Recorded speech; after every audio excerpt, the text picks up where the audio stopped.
Welcome DMs and Dungeon Divers. Today I'm going to give you my list of the 6 best combat cantrips for Wizard. Did I do it right or did I do it wrong?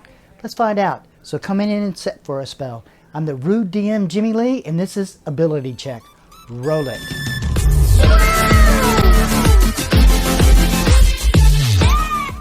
Remember, D&D is a game that's put out by Wizards of the Coast. And remember to hit that subscribe, that like, and that bell so you don't miss anything. And if you want to help my channel, down below is a link to the Ability Check merch store. Check it out. Alright, so here's something right now. I got to tell you before I start on anything, I was wrong. Yes, me. I was wrong. In my video of the 6 best magical items for low-level characters for the bag of holding, I said you couldn't take it into a rope trick because that's come to find out that's not true. What it is that you can't put it in another device that creates an extra dimensional space. Like you can't put a bag of holding in a bag of holding, a portable hole, and probably not in the quiver of Alana because it also creates it too. So just don't do that. All right. Magical items. All right, and that was brought to my attention by Victor, one of my viewers, and thank you, Victor. Okay, let's set the parameters for this really quick. We're just doing wizard cantrips, and there's a long list of them, and the ones I'm taking it from are the Player's Handbook, Xanathar's Guide to Everything, and Tasha's Cauldron of Everything. Those are the only ones I'm taking it from, is because the other books are for specific worlds. This is more of a general in any homebrew or anything like that. If you want to use the other cantrips, that's fine too. But remember, all the cantrips that are in there are very good. All right, it depends on what you want to use them for. Now, just because I give you my 6 best doesn't mean that those are the ones you want to use. Now, here's the other parameters. 1, they have to be ranged, because I'm sorry, wizards are soft and squishy. If a creature gets within 10 feet of you, you should not be there. The best thing for that is that once you are able to cast a 2nd level spell, that you take up Misty Step. Misty Step is a bonus action spell, and you just get the hell out of Dodge. 30 feet away, bonus action, you can turn around and either cast a cantrip that does damage on the creature that was coming up on you, or you can use your action to do a dash and get another 60 feet away. So that's 90 feet. Yeah. So in other words, get out of there quick. Also, another one is that it has to have 2 effects. 1, damage, and a secondary effect. Sometimes the secondary effects, if they have a lower damage, the secondary effects are pretty much better. And but anyway, that's all I'm using in there. I'm not including these cantrips for like the Arcane Trickster, the Eldritch Knight, and I'm going to say it, Blade Singer. And I know Blade Singer is a wizard subclass, but however, to me it's more martial. And if something gets in with 10 feet of a Blade Singer, they deserve everything they get. Number 6, Frostbite. Frostbite comes from Xanathar's. It has its speed is 1 action. It has a range of 60 feet, and it's verbal somatic. The creature must make a con saving throw. On a failed save, it takes 1d6 cold damage. Now, the secondary effect is that it has disadvantage on its next weapon attack until the end of its next turn, which is pretty cool, especially if, say, it's going up against one of your fighter types. You can just cast it on it, and its next attack is going to have disadvantage. Awesome. Number 5 is Chilled Touch. It comes from the Player's Handbook. It has a range of 120 feet, and it takes 1 action to cast, and it's verbal somatic. You must make a ranged spell attack. When you do that, a spectral hand appears on the creature, and it takes 1d8 necrotic damage. The hand hangs around on there, and it will not be able to regenerate or take any hit points until the beginning of your next turn. Now, if you do this to a undead, it has disadvantage on attacks on you to the end of your turn. Number 4 is Toll the Dead. It comes in Xanathars, and it has 1 action to cast. It's verbal somatic, and it has a 60-foot range. The reason it's in here is not, well, it doesn't really have a secondary effect, but it has a secondary damage. Once you cast it, you hear a bell. Dong.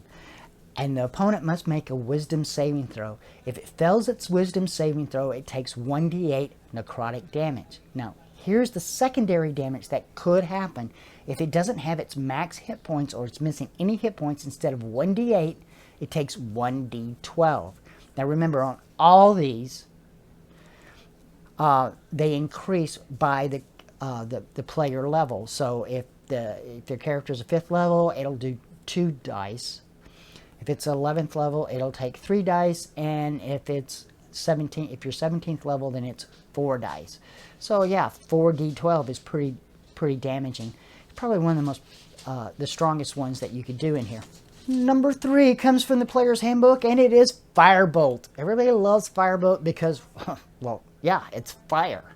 It takes 1 action to cast, has a range of 120 feet, and is verbal somatic. You must make a ranged spell attack, and when you do, it does 1d10 fire damage. Now, here's the secondary effect. If it's flammable, it ignites it. If it's being carried or being held, it won't. But you can use it for other things. I mean, use your imagination, setting up traps, using oil, do anything like that. Just cast it in there and things start catching on fire. So your little firebugs, pretty good spell there. Number 2. Number 2 almost became number 1, but the reason I didn't do it because its damage is a little bit lower than what I chose for number 1, and both of them are really good, but I really like this spell. Number 2 is Mind Sliver. Mind Sliver comes from Tasha's Cauldron of Everything. It has a range of 60 feet, takes 1 action to cast, and it's verbal. The creature must make an intelligence saving throw, and if it fails, it kind of psychic energy slips into its mind, and it will take 1d6 psychic damage. All right, now here's what I like about it. On its secondary one is that on its next saving throw, doesn't matter which one it is, it has to roll a 1d4 and subtract it from that saving throw. Doesn't matter if it has advantage on the saving throw or disadvantage or even has luck and it's going to roll another one. It still has to roll that 1d4 and subtract it from the dice it's going to use for that saving throw.